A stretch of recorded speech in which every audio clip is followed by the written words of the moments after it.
being able to work with the members of CPC who would have been instrumental in assisting us in being able to hear the views of all the various stakeholder agencies and allow us to be able to make the changes and certainly the modernization of this particular piece of legislation.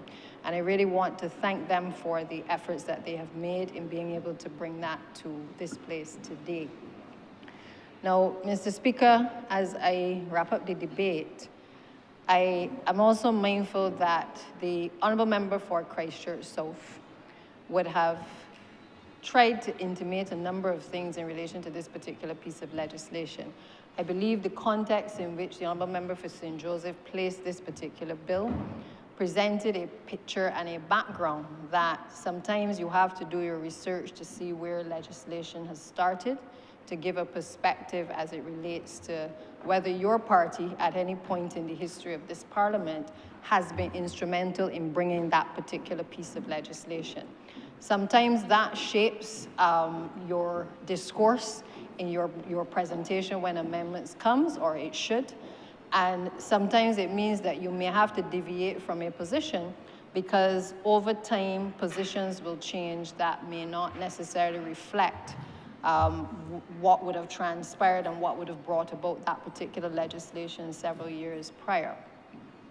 That said, I believe at the end of the Honourable Member for Christchurch South's presentation, it became clearer to him, as I saw his face across the floor, that perhaps in trying to be critical of the bill, in trying to raise a number of issues that really were red herrings, that some thought perhaps had to be given to whether it was that his administration did not in fact support the fixed penalty when it first came, but also no doubt should be supporting it now, given that the modernization is something that the entire country, whether you support the government or you don't support the government, that it is something that certainly has become necessary for the changes to be made to the system. Now, he raised a number of questions in relation to things that I believe should be within the Leader of the Opposition's certain knowledge, and if not, those who shadow the particular Ministry of Public Works should also be able to do their necessary research. One of the questions he raised was whether or not there was a position by the government as it relates to the tint legislation. And in my opening, Mr. Speaker, I made it extremely and abundantly clear that the Road Traffic Act had been amended previously to be able to make amendments to the tint, for the Road Traffic Act to be amended to deal with tint. I also made the point that it had been amended in other ways as well, and that this was, again, another attempt by this administration certainly to make those changes. Now, we came in September and we made the amendment to the bill. We brought the regulations. We subsequently indicated in that, and certainly in that particular bill, it is clearly and expressly stated that a 90-day moratorium was going to be given to the country to be able to facilitate compliance with the legislation. We engaged a number of persons to be able to allow the general public to be able to go to various testing sites, because this administration recognized that many Barbadians would have wanted to be able to have the benefit of being able to determine whether their particular tint on their vehicles met the necessary requirements by law. And that came to an end on the 31st of December. The legislation that we passed in this chamber in September made it clear that the law would take effect on the first day of December of 2025. And I want to make it abundantly clear that that legislation has in fact taken effect. Put simply, Mr. Speaker, the police, who have the responsibility for stopping vehicles, can basically use that legislation as they see fit if they determine that someone is not compliant with the law.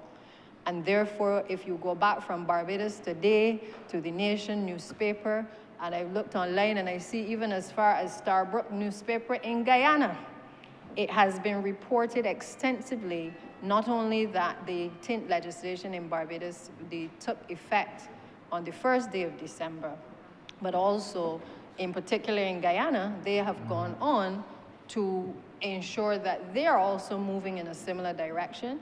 And their tint legislation took effect the first day of January 2026 with a moratorium of 3 months, and they are following suit in the same vein as Barbados. I will leave that there, Mr. Speaker, because while there was no point of order to be made while the honourable member was making his questions known or putting his questions, I believe as I close that it is important to be able to answer the question once and for all for the general public. The tint legislation took effect on the first day of December of 2025. The honourable member also for Christchurch South sought to make mock sport at the fact that pothole patchers are coming to Barbados, that they, and I said there have 3 of them have landed in Barbados already. He spoke about them landing at the Grantley Adams International Airport. Well, they've landed at the Barbados port, but I don't expect that one who has not served in the cabinet of Barbados will understand how either government works or certainly understand the processes that are associated with the importation of these items of equipment. But to put the record straight, this administration has used numerous mechanisms for being able to address the issues of roads. As I said earlier, we have been faced with not only the poor degradation of our road infrastructure because the last administration saw it fit to do nothing, or in some cases to do very little to sustain the road infrastructure. We have had those issues of poor rehabilitation coupled with climate change, which the intensity of the rainfall, it isn't something that I can make up. The government of Barbados can't make it up. We have all had issues in our communities across Barbados where we've been called out of bed in the wee hours of the morning sometimes to deal with intense, unexpected rainfall, falling for several minutes, sometimes hours, and resulting often in flooding and destruction of homes, of roads, of bridges, and other infrastructure.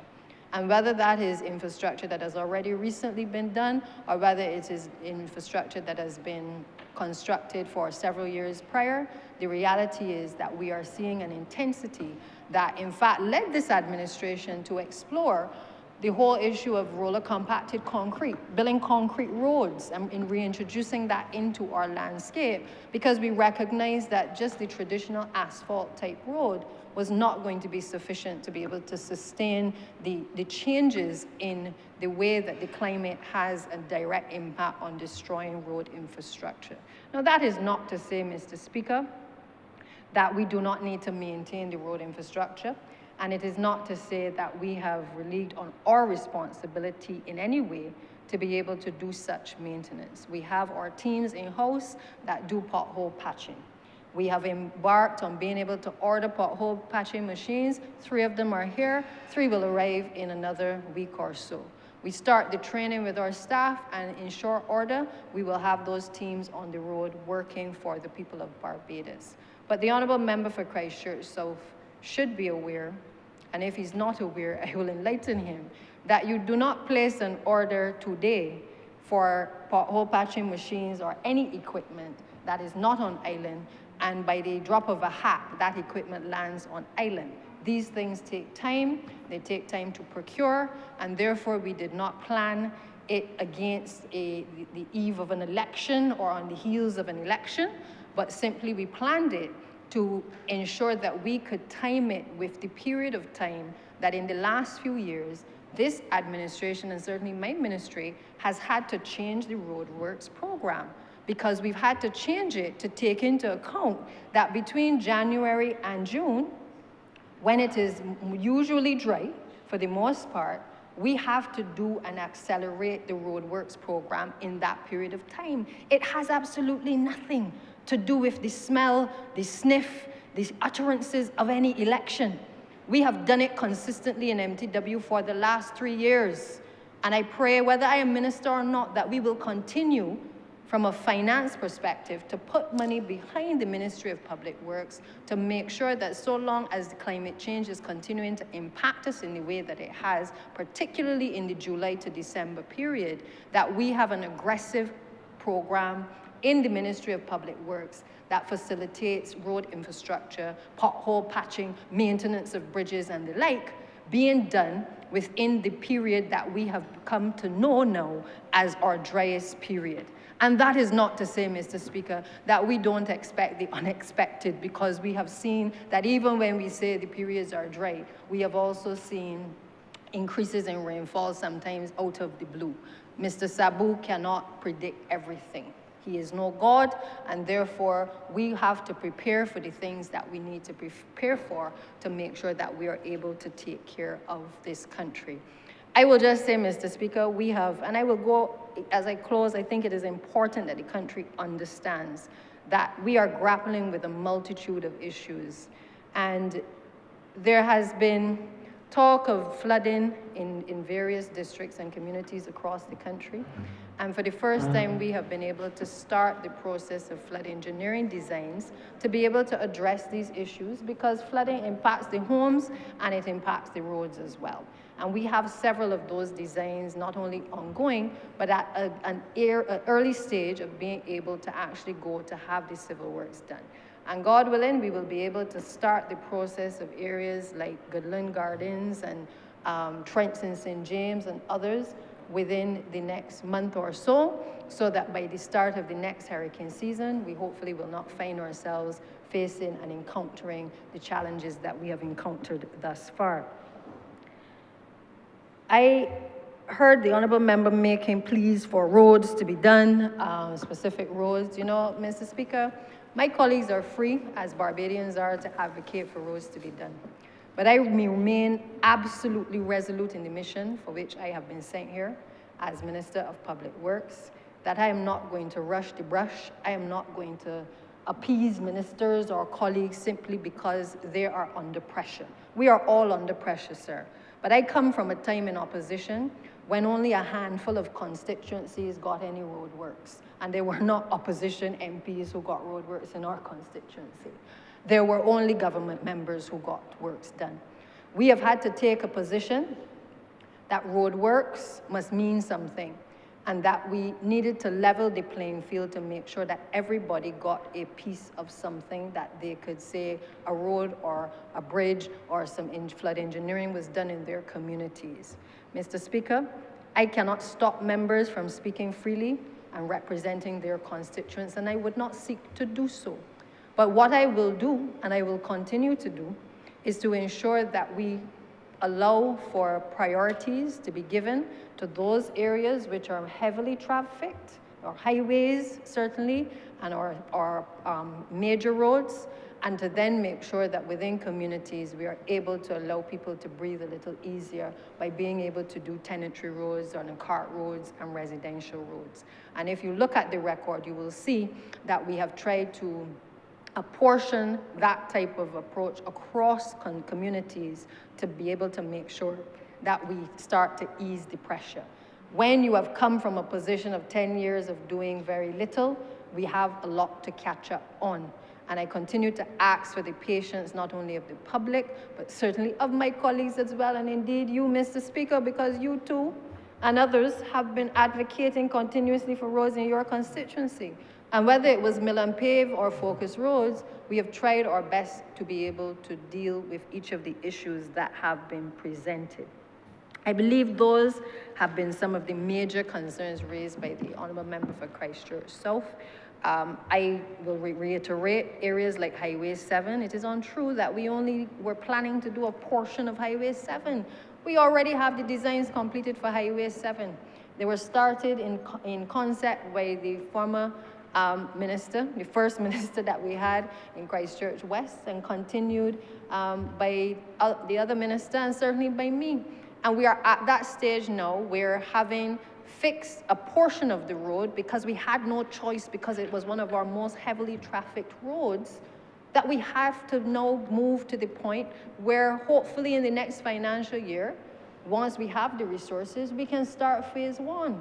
But this administration and the Ministry of Public Works has not been sleeping on the job, but instead we have been getting designs off the table, off of files, off of the calling programs, Mr. Speaker, and sitting down seriously and actually doing the work and doing the heavy lifting that is necessary, that if I am not the minister, Mr. Speaker, any minister coming after can take from roundabout to bridge to road infrastructure to flood engineering design and get out there with the resources allocated to them and get them done. And that is what I come to work every day to make sure that is done. Just as we have taken a position in relation to fixed penalty notices, and we have taken in relation to demerit points, we have brought the first phase here today for modernization of our system to make sure that the frustration of the public is minimized. Because we hear the chatter from every angle, every corner of the country, asking the government to respond as we go through all of our communities. We hear it when we interface with people at various government departments, and in particular the interface with the courts as well. Because everybody will not end up before the court, but for those of us who, for whether they practice or whether they have been had an infraction that has caused them to get before the courts, the cry is often the same. There's very few people who say they had a good day in court, not just winning, but that they had a good day that did not result in an adjournment, that did not result in a day of time wasting. And I can say that the Honourable Member for St. Joseph, through his tenure as the Attorney General of this country, has brought legislation after legislation to start the process of being able to modernize the administration of justice, but also to modernize the system that we know as the legal courts in this country, to make it easier to do business in our courts. And for that, you know, sometimes you do not always see the light at the tunnel when you are going through the tunnel. You only see the light at the tunnel when you come out, sometimes at the other end. And then you realize that a lot of the work that has been put in, that it will be reaped in the near future, and the benefits of that labor will come to fruition, whether it is us or whether it is another party in the future, or whether it is another version of the Barbados Labour Party, that you will reap the fruits of the labor that you put in now in the future. And so, Mr. Speaker, I'm happy that we could bring this type of legislation here, another amendment to the Road Traffic Act, that we could improve the system as it is presently before us, and that I look forward to being able to bring before Cabinet on Thursday what we are proposing in terms of the penalties, but also an expansive list of, I think it's close to 60 different types of offenses now that we have laid out one by one, to be able to attract the various penalties, which will no doubt increase, but also to look at the demerit point system, which the country has also been calling for, to bring greater clarity to people who continue to be repeat offenders in the system. And we need to be able to deal with those persons in a fair and an impartial way that allows people to be able to go about their business with a certain degree of certainty. So, Mr. Speaker, I don't intend to take up too much time. I think that this has been a straightforward debate, and I look forward to, in the other place, what the members of the Honourable Members Party will say, because as I said, I think the Honourable Member for St. Joseph put things in perspective, that you cannot just support or not support things when it suits you, but you must be grounded in an understanding of the origin of legislation. And if it has originated with your party, not that you disassociate yourself from it when it suits you, but at least you acknowledge that you have been a party to the same legislation that you have refused to change over the last couple of decades as well. So with those few words, Mr. Speaker, I beg to move that this bill do not pass. You read a second time. Second time. The question is that this bill be read a second time. All those honourable members in favor, please say aye. Those against, please say no. Meeting the ayes have it. Yeah. Mr. Speaker, I beg to move that you do not leave the chair and that the House resolve itself into committee for further consideration of the bill. The question is that the Speaker do not leave the chair and the House resolve itself into committee for further consideration of this bill. All those honourable members in favor, please say aye. Those against, please say no. Meeting the ayes have it.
This Honourable House is now in committee. Clause 1. Mr. Speaker, Mr. Chairman, I beg to move that Clause 1 be amended to reflect the year 2026 and be amended from 2025. So it should read Road Traffic Amendment Number 2026. The question is that Clause 1 be so amended to reflect 2026. All honourable members in favour say aye. Honourable members against say no. Methinks the ayes have it. Clause 2.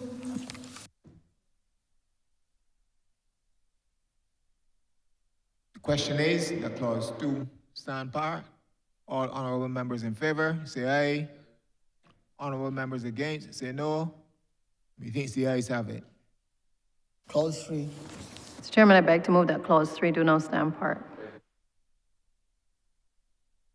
3 stand par. All honourable members in favour say aye. Honourable members against say no. Methinks the ayes have it. Clause 4. Chairman, I beg to move that Clause 4 do not stand part. Question is that Clause 4 stand par. All honourable members in favour say aye. Honourable members against say no. Methinks the ayes have it. Mr. Chairman, I beg to move that you do not report the passing of one bill in committee to His Honour the Speaker. With amendments. The question is that I do not report the passing of one bill in committee with amendments. All honourable members in favour say aye. Honourable members against say no. Methinks the ayes have it.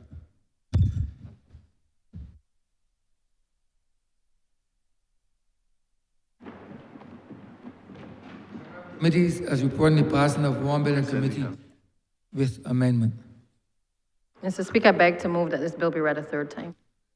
The question is that this bill be read a third time. All those honourable members in favour, please say aye. Those against, please say no. Meeting, the ayes have it.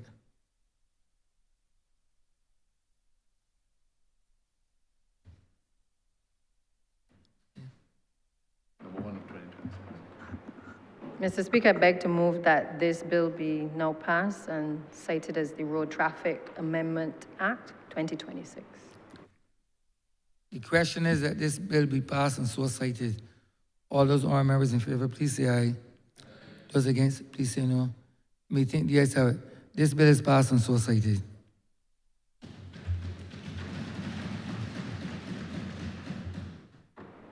Honourable Leader of Government Business. Thank you, Mr. Speaker. With that, we have come to the end of today's sitting. I therefore beg to move the adjournment of the House until Tuesday, the 13th of January at 10 a.m.